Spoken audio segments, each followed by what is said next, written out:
مرد لڑکی کی عمر نکاح کرنے کے لیے تو دیکھتا ہے مگر زنا اور زیادتی کرنے کے لیے نہیں۔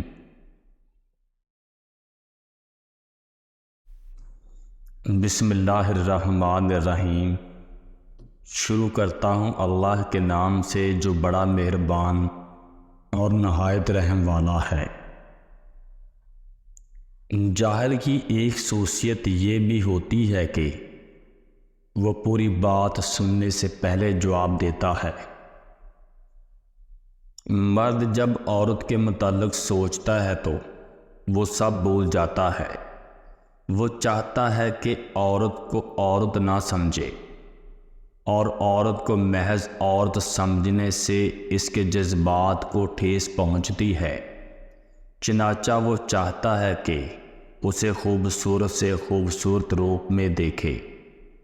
اس عورت سے زیادہ خوبصورت کوئی نہیں جو اپنے رب کو راضی کرنے اور اپنے خاوند کی عزت کے لیے پردہ کر۔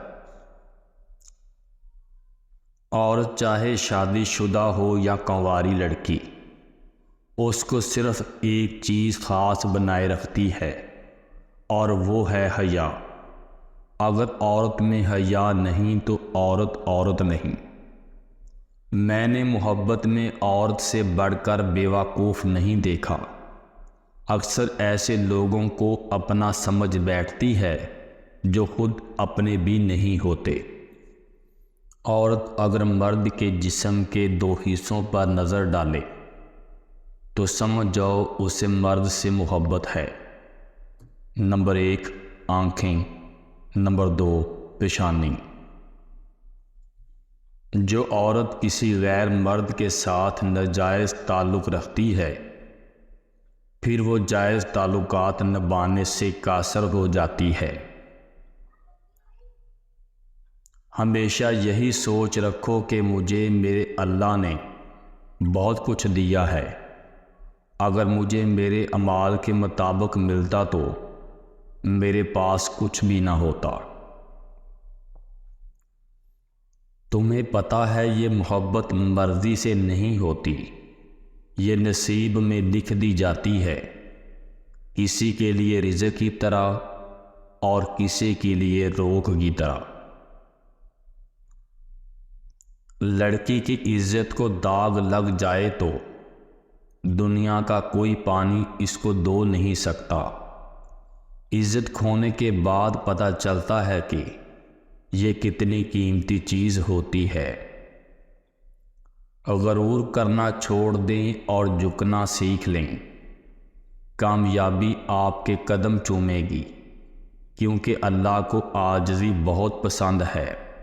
روشنی میں ہر کوئی راہ بنانے کی خواہش رکھتا ہے، مگر مزہ تو تب ہے جب کوئی اندھیروں اور مایوسیوں کے دور میں مشرق برداری کرے۔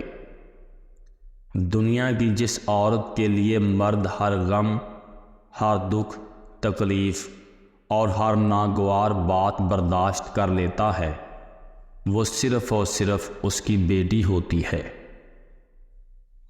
جب نکاح ہو جائے تو زندگی سے میں اور تم کا لفظ نکال کر اس کی جگہ ہم استعمال کرنے سے بہت سے مسائل خود ہی حل ہو جاتے ہیں۔ کسی کو نیچا دکھانے یا کمتر سمجھنے سے زندگی کی کشتی ہچکولے کھاتی رہتی ہے۔ جن گھروں میں میاں بیوی نرم لہجے میں مسکرا کر بات کرتے ہیں ان گھروں میں برکتیں راج کرتی ہیں۔ انسان اچھی عادتیں بنانے میں خون پسینے ایک کر دیتا ہے اور بری صحبت میں بیٹھتے ہی زنگ لگنا شروع ہو جاتا ہے۔ جس سے بھی دوستی کرو سوچ سمجھ کر کرو۔ جتنا وقت انسان خیال کو اصل جان کر ضائع کرتا ہے، کاش اتنا وقت حقیقت کے تعاقب میں بسر کیا کرے تو بہتر نتائج نکال سکتا ہے۔ انسان کو خیال نے ہمیشہ ریگستان میں اکیلا چھوڑا ہے۔ عورت میں سب سے قیمتی اور خوبصورت چیز اس کی حیا ہے، اور عورت بے حیا ہو جائے تو بازاروں میں بے مول بکنے لگتی ہے۔ مرد لڑکی کی عمر نکاح کرنے کے لیے تو دیکھتا ہے، مگر زنا اور زیادتی کرنے کے لیے نہیں۔ کبھی کبھی مرد اور عورت ایک دوسرے کے لیے ایسے الفاظ بولتے ہیں کہ وہ ایک دوسرے کے دل سے اتر جاتے